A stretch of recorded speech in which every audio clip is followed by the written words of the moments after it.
Ce que je vais vous raconter est une histoire vraie, qui est réellement arrivée à Thomas. Il est actuellement âgé de 51 ans et vit au Texas. Mais il avait grandi en Virginie du Nord, et cette histoire lui est arrivée quand il était adolescent. Il avait 16 ans à ce moment-là, et c'était au cœur de l'été. Ses amis et lui se retrouvaient chez l'un d'eux, généralement une fille du nom de Judy, chaque soir. Le soir de cet incident, Judy avait invité une nouvelle amie à elle, qu'elle connaissait depuis l'enfance. Thomas ne se rappelle plus de son nom, mais appelons-la Mia. Mia pratiquait la magie noire et pensait être une sorcière. Elle n'avait que 16 ans elle aussi, mais elle se comportait comme si elle était beaucoup plus âgée. Ce soir-là en particulier, elle a ramené avec elle une planche Ouija et a allumé des bougies. C'était la première fois que Thomas voyait une planche Ouija. Ça l'a intrigué et il a décidé de participer.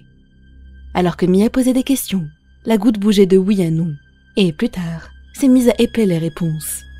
Elle avait déterminé que l'esprit d'une jeune fille vivait dans la planche. C'était une belle jeune fille, qui avait été une cheerleader pour leur lycée il y a de cela de nombreuses années.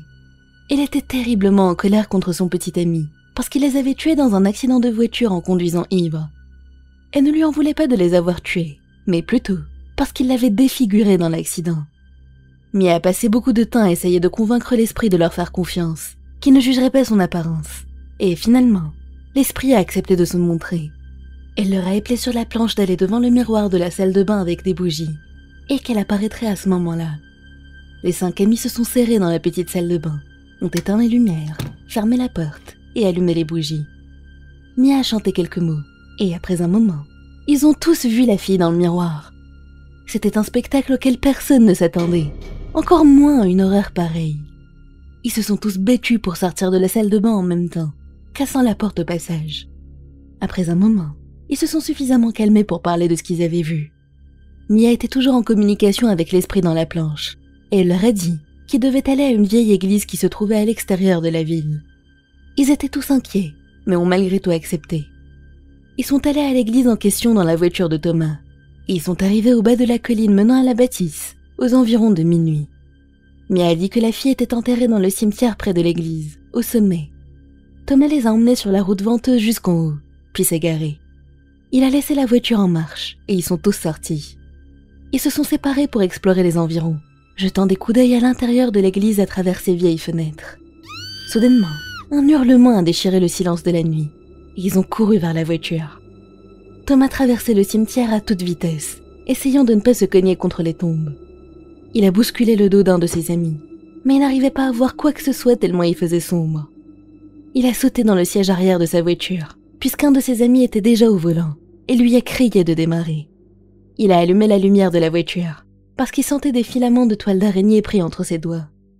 Quand il a enfin pu regarder, il a découvert que ce n'était pas des toiles, c'étaient des cheveux blancs. Terrifié, il a demandé au groupe qui est-ce qu'il avait bousculé dans le cimetière, mais tous ont répondu que ce n'était pas eux. Il s'est demandé si ce n'était pas l'esprit de la fille qui croisait. Est-ce que ses cheveux venaient d'elle? Ils ont réussi à traverser la route venteuse jusqu'à la route principale. Là, ils ont découvert qu'un homme attendait, un fusil à la main.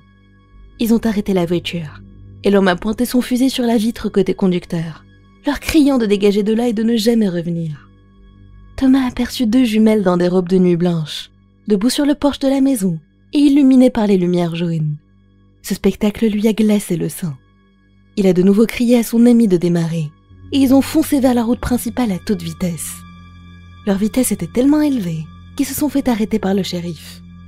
Il s'est approché d'eux et leur a demandé pourquoi ils étaient aussi pressés. Ils lui ont répondu qu'un homme avec un fusil les avait menacés, à l'extérieur d'une maison se trouvant près de la vieille église. Le shérif a haussé les sourcils, leur disant qu'il n'y avait aucune maison à au moins 20 km à la ronde, et qu'il ferait mieux d'arrêter leurs bêtises et de rentrer directement chez eux. Le jour suivant, ils ont décidé de retourner à l'église en plein jour pour prouver qu'il y avait bien une maison là-bas. Lorsqu'ils sont arrivés, l'église était telle que dans leurs souvenirs, mais il n'y avait aucune maison en bas de la route.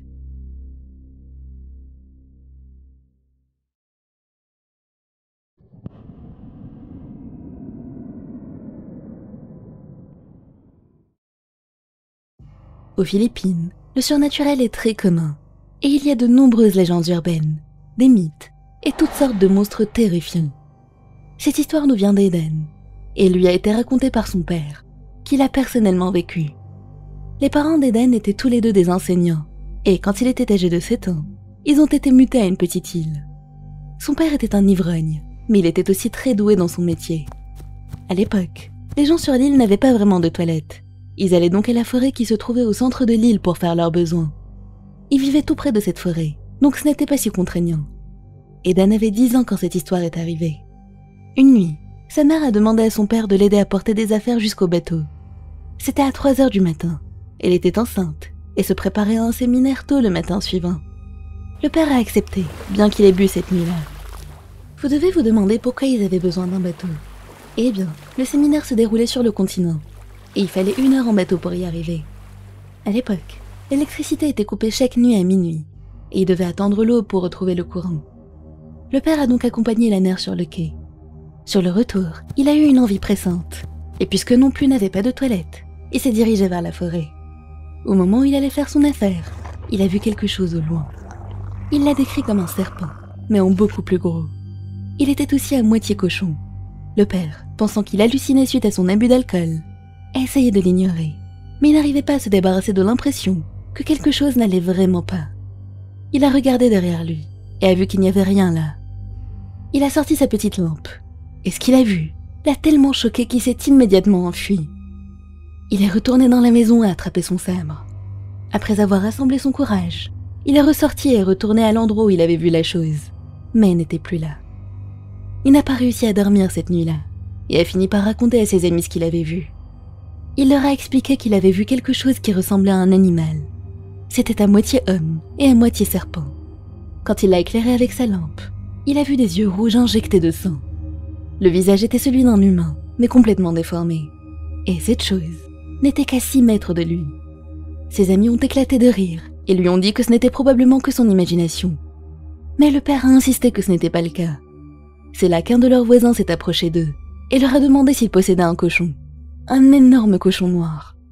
Il a expliqué qu'il l'avait vu vers 1 heure du matin pas loin de leur propriété, là où le père se trouvait la veille. Tout le monde a été choqué d'avoir un deuxième témoignage. Et après en avoir discuté, ils se sont rendus compte que la chose en avait peut-être après la mère, qui était enceinte à ce moment-là.